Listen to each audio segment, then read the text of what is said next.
భగవంతులు కావచ్చు అన్నిట్లో అందరూ కోరుకునేది జరిగితే అది తట్టుకోలేక చంద్రబాబు నాయుడు గారు ప్రజల్లో వెళ్ళిపోతుంది. అన్ని పథకాలన్నీ కూడా 99% జగన్మోహన్ రెడ్డి గారు చేసేశారు అనే ఉద్దేశంతో అది పోకూడదని ఈరోజు ఆడికి వచ్చేసి ఈరోజు ఆర్టీసీ గురించి మాట్లాడతారు. వాళ్ళకి అర్హత ఉంది ఆర్టీసీ గురించి మాట్లాడేది? ఎవరు చేశారు? ఈరోజు వాళ్ళకి పర్మినెంట్ చేశారు ఆర్టీసీ గురించి. విద్యారంగం, అదేవిధంగా వైద్య రంగం ఏందండి? ఈ దేశంలో ఈ ప్రపంచంలో జగన్మోహన్ సైడ్ చూస్తున్నారు, పక్క రాష్ట్రాలు మనం చూసి నేర్చుకోబోతున్నారు. ఇలా ఉండాలి వైద్యం. నిజంగా ర్యాంకులు వస్తున్నాయి. అందులో జగన్మోహన్ రెడ్డి ఫస్ట్ క్లాస్లో పాస్ అయిపోయినాడు. ఆయన ముసలాయన 40 సంవత్సరాలు అన్నింటిలో ఫెయిల్ అయిపోతుంది. నేను కూడా అట్నే ఏవి రాసినా సెకండ్ క్లాస్ వచ్చేవాడిని. నేను ఏవి రాసినా సెకండ్ క్లాస్, చూసి రాసినా సెకండ్ క్లాసే.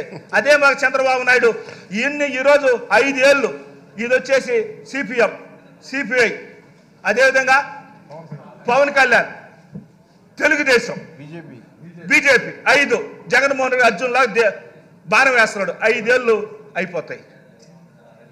5 ఏళ్ళే వీళ్ళు చూసారా వీళ్ళకి. కాబట్టి రాష్ట్రం ప్రజలంతా ఒక సైడు, డబ్బుండోడు ఒక సైడు. ఇది యుద్ధం, ఇది యుద్ధమే. యుద్ధం. పేదోడు బతకాలి, 3 పూటలు తినాలి, ఆరోగ్యంగా బాగుండాలి, ఇంగ్లీష్ మీడియం రావాలి. ఇవన్నీ కూడా అంబేద్కర్ అయితే ఆ మహానుభావుని ఒకప్పుడు పైన అమ్మవారు, కింద ఈరోజు అంబేద్కర్ గారు. చూసారా? మనమైతే 30 కిలోమీటర్ దూరం వస్తుంటే భగవంతుడి రూపంలో అంబేద్కర్ అవపడతాడు. దాని గురించి మాట్లాడితే తట్టుకోలేకుండా అరస్త విజలు వేస్తారండి. అంబేద్కర్ గురించి పైన ఎత్తున్నాడు, కింద అంతున్నాడు, మర్రి చెట్లాగా ఆయన. నిజంగా దేవుడు లాంటి రూపం గల అంబేద్కర్ గురించి మాట్లాడినా కూడా తట్టుకోలేని పరిస్థితి. ఒక బీసీ స్పీకర్ గారు ఆడ కూర్చుంటే పాంప్లెట్లు కొడతారు, పసుపు, అది కొట్టేది కూడా వైట్ పేపర్, పసుపు పేపర్తో కొడుతున్నారు. అది మేము పూలుగా భావిస్తాం. మా పార్టీ జగన్మోహన్ రెడ్డి గారు ఒకటే చెప్పారు, వాళ్ళు ఎన్ని అరిసినా ఎన్ని చేసినా ప్రజలు మన సైడ్ ఉండారు, దేవుడు మన సైడ్ ఉండాడు అనే ఉద్దేశంతో ఈరోజు లాస్ట్కి చంద్రబాబు నాయుడు కుట్రలు ఎట్టుంటాయంటే ఈ రాష్ట్రంలో నిజంగా చెప్పాలంటే ఆయన్ని ఒక పెద్ద బాహుబలి పార్ట్ 1, బాహుబలి పార్ట్ 2 అట్టా మీరైతే ఒక పార్ట్లో 1 ఉంటారు అనుకుంటా. రామారావు టైంలో మీరు బాహుబలి 1 స్టోరీలో మీరు ఉంటారు, మేము వచ్చిన బాహుబలి 2 అనుకుంటా. ఇంకోటి కూడా బాహుబలి 3 అంత పెద్ద స్టోరీలు ఉన్నాయి. రాజకీయం ఎలా దాని గురించి ఒక గ్రంథం రాయొచ్చు. ఆయన కొన్ని తరాలు దాన్ని నేర్చుకోవచ్చు, ఒక పాఠ పుస్తకం పెట్టవచ్చు.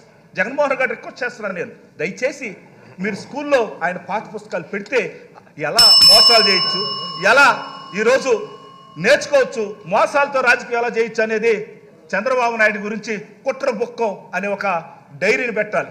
అదేవిధంగా మొన్నంతా కూడా ఎర్ర డైరీ అని చెప్తా ఉన్నారు. ఏడపోయినా నాది ఎర్ర డైరీ ఉంది, ఎర్ర డైరీ ఉందని. అది ఎర్ర డైరీ కాదు, ఏ ఊర్లో ఏం దొరుకుతాయి తినేదానికి పనికి వస్తుంది. ఈరోజు వాళ్ళు ఆశపడుతున్నారు. కుప్పంలో కూడా చంద్రబాబు నాయుడు గెలవలేరు, కుప్పంలో కూడా గెలవలేరు. స్పీకర్ సార్, కుప్పంలో కూడా గెలవలేరు. ఖచ్చితంగా ఈసారి జగన్మోహన్ రెడ్డి గారు ప్రజల దీవెనతో మరలా ముందుకు వస్తూ ఉన్నాడు.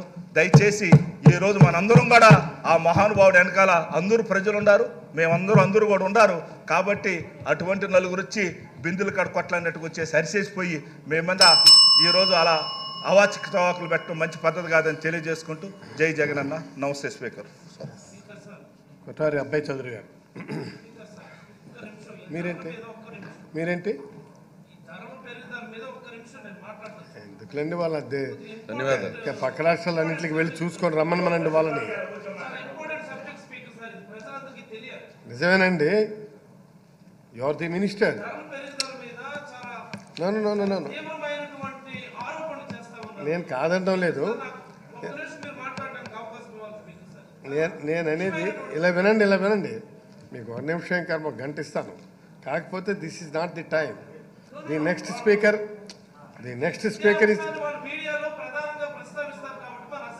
ఇస్తాను. మీరు తొందర ఎందుకు పడతారు ప్లీజ్, మీరు కానివ్వండి. ధన్యవాదాలు అధ్యక్ష. ఎంతో ప్రతిష్టాత్మకంగా భావించేటువంటి శాసనసభలో ఎంతో ముఖ్యమైనటువంటి ఘట్టమైనటువంటి గవర్నర్ గారి his excellency the governor of AP వారే స్వయాన వచ్చి ఇక్కడ వారి ప్రసంగం ఇచ్చాక వారికి ధన్యవాద తీర్మానాలు అనేది అసెంబ్లీలోనే ఒక గొప్ప విషయం. అలాంటి గొప్ప విషయంలో ఈరోజు చర్చించే సమయంలో ప్రతిపక్షాలు ముఖ్యంగా తెలుగుదేశం సభ్యులు ఈరోజు వారు ప్రవర్తించినటువంటి తీరు చాలా దారుణం అధ్యక్ష. వారే ఈరోజు పోడియంని చుట్టుపడతారు. వారికి ఏంటో నాకు అర్థం కాదు. ఎప్పుడూ కూడా వారికి